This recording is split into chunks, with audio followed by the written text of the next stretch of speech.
When I first started writing this speech, I realized that there was a word I was using over and over again: connection. And when I thought of that, I thought of a quote I read once in a book called The Little Prince, and it goes like this: "It is only with the heart that one can see rightly. What is essential is invisible to the eye." To set the stage for our time here together, I want to take a journey with our hearts into this word connection. So imagine that you are walking through a tall grassy prairie. The late summer sun is filling your body. You taste the berries as you're walking, and you feel for a moment peace and belonging, like you're part of something greater. And this is connection. I've seen few things as beautiful as a child connecting to the natural world in this way.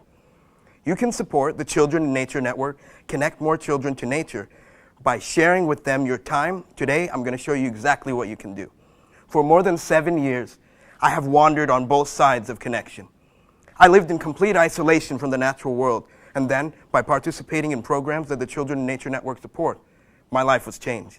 Today, I'm going to share with you what happens to children when they're disconnected from nature. Then who are the Children in Nature Network? What exactly did they do? And of course, most importantly, what can you do to join in and make a difference? We just tasted connection. What happens when you disconnect kids from nature? First thing, their health suffers. The American Heart Association reported in 2015, 1 in 3 children in America are overweight, and this leads to conditions such as high blood pressure, type 2 diabetes, heart disease. This is in the children of today. Healthline magazine reported in 2014, we've seen a 42% increase in the number of children with attention deficit disorders, and as you may know, this leads to a lot of behavior problems both inside and outside of the classroom. I wanted to delve deeper into this issue. What exactly means with children and nature? So I asked my second grade teacher, Ms. Dorothy Levanti at Carrie Busey Elementary School. She's been teaching for more than 40 years, and this is what she told me about kids and nature. She told me when she first started teaching, kids and nature, that was synonymous. Kids were always outside. They had recess. They would look forward to the field trips to the nearby meadows and streams and parks and prairies. And she told me that now, this is ridiculous, they don't have recess anymore. Imagine yourself sitting in elementary school, 8 hours a day, not getting outside. She told me she and a group of like-minded teachers have to sneak kids out just to get a few minutes of fresh air. To delve deeper into this and illustrate this further, I want to share with you a story. There was a man named Richard Liu who cared very deeply about this issue of connection and children. So he went and interviewed children and asked them, "What place does nature hold in your heart?" And he documented it in his book, The Last Child in the Woods. Here's what a young poet said, a girl of around 8 years old. "I had a place.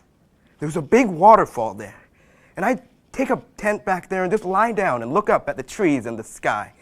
It felt like my place. I could do what I wanted, and I felt truly free." Lou said that next the young poet's voice thickened and her face flushed. "And then they cut the woods down," she said, "and it felt like they cut down a part of me." Lou cared so deeply about this issue. He noticed that children were losing part of themselves when they were not connected to nature, not raised in that way, that he decided to join with a group of like-minded teachers and start the Children in Nature Network. They have a vision of a world in which children learn and grow and play with nature in their everyday lives. They've collected more than 3.5 million children. They've joined together to connect to nature all around the world, in more than 48 states and 12 nations. From a small family in San Diego that partnered with the Children in Nature Network to start a club that has thousands of members every single week meeting, to a small school in Cincinnati that started the Leave No Child Inside program, now a nationally acclaimed nature benefit program. So what exactly is it that the Children in Nature Network do? Simple. They encourage people like you and I to take part and implement nature programs into our everyday lives.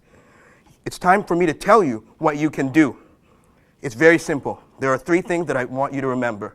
Remember, you can raise awareness, you can share your time, and finally, you can connect to nature yourself. Perhaps that's the most important one. How do you raise awareness? Go to the Children in Nature Network's website. Educate yourself. They have a plethora of resources, books and articles and interviews and case studies. Educate yourself, spread the word. Next, go to the Anita Purvis Nature Center here in town. They have dozens of programs where you can volunteer to support children on their journey connecting to nature. And finally, of course, most important thing you can do. And this will be probably the highest quality free outdoor recreation you can do. Go outside and connect to nature yourself. Spend 5 minutes in the morning watching the sunrise. Spend 10 minutes in the evening sitting by a loved one, watching the sunset. Take a walk, take your children. What can you do? What are you doing? You're changing the world, beginning with yourself. What a beautiful world it is that we live in. There are so many challenges, yes. So much darkness, yes. Yet also so much hope and so much light. It's been my honor to be able to be here and stand before you, to share with you a small moment of time and turn it into such a tremendous moment. We looked at connection and what happens when you pull the plug. We looked at an organization, the Children in Nature Network, what you can do to support them. And we looked at exactly what it is you can do. You can raise your awareness, go to their website, volunteer, the Nita Purvis Nature Center, and of course, connect to nature yourself. Give yourself vitality. Give yourself this gift. And by doing this, you are forming bridges of connection with the whole world. I want to return really quickly to the quote we heard at the beginning of this book, of this speech. What we said, what is only with the heart that we can see rightly, what is essential is invisible to the eye. I want to add this by the Chinese philosopher Lao Tzu. If we look at the world with our hearts, and what is essential is invisible to the eye, if we need a name to describe our world, let that name be wonder. And from wonder into wonder, existence opens. Thank you so very much.